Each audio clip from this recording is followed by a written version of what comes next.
बिस्मिल्लाहिर्रहमानिर्रहीम। अस्सलामु अलैकुम वरहमतुल्लाहि वबरकातुहू। उम्मीद करता हूँ कि तमाम मोमिनीन खैर औफियत से होंगे।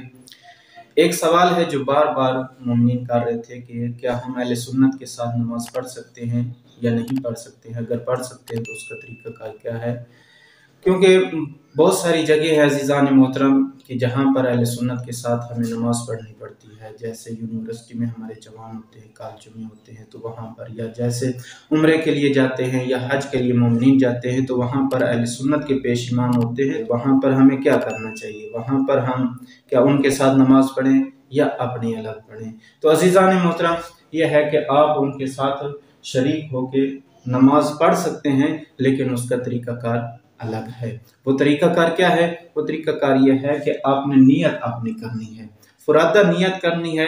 अगर आप उनके साथ नियत करेंगे तो आपकी नमाज ठीक नहीं होगी। आपने अपनी अलग नियत करनी है, रकू सजूद उनके साथ अंजाम देना है, बाकी ज़िक्र और अज़कार जो है वो आपने अपना ही पढ़ना है। अगर पेश नमाज जो है वो लंबी सूरत पढ़े तो अगर पेश नमाज जो है वो लंबी सूरत पढ़ता है, वो जो मौलाना साहब है जिसके पीछे आप खड़े हुए हैं, जो कि आप अपनी पढ़ रहे हैं, तो वहाँ पर आप क्या करेंगे। वहाँ पर यह है कि जब आपकी सूरत ख़त्म हो जाए तो आप थोड़ा सा इंतज़ार कर लें। जब वो रुकू में जाए तो तब आपने रुकू में जाना है। उसके साथ दुआ कनूत, दूसरी रकात में अहले सुन्नत बरादरान जो है वो दुआ कनूत नहीं पढ़ते हैं। तो आपने क्या करना है, वहाँ पर आपने दुआ कनूत मुस्तहब अमल है। अगर आप दुआ कनूत पढ़ते हैं तो ठीक है, अगर नहीं पढ़ते हैं तो कोई हर्ज नहीं है। क्या मगरिब की नमाज को भी उनके साथ अदा कर सकते हैं? जी नहीं, मगरिब की नमाज को उनके साथ अदा नहीं किया जा सकता है, क्योंकि हमारा जो शरई वक्त होता है वो 10 मिनट बाद में शुरू होता है उस टाइम पर। इसी तरह रोज़े के बारे में भी है, इंशाल्लाह रोज़े के बारे में तफसीलन गुफ्तगू होगी। तो नमाज उनके साथ आप नहीं पढ़ सकते हैं, तो वहाँ पर आप क्या करेंगे। वहाँ पर यह है कि आप कोई कज़ा नमाज आप उसकी नियत कर लें और उनके साथ वो पढ़ लें।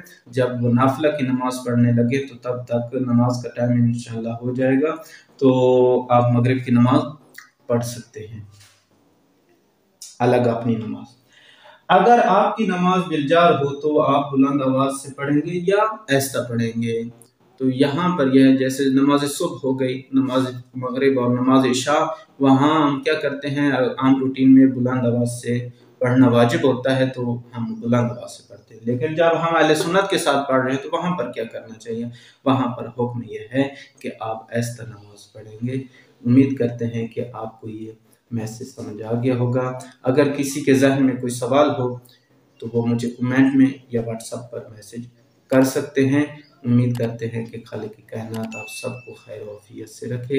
अल्लाह हाफ़िज़।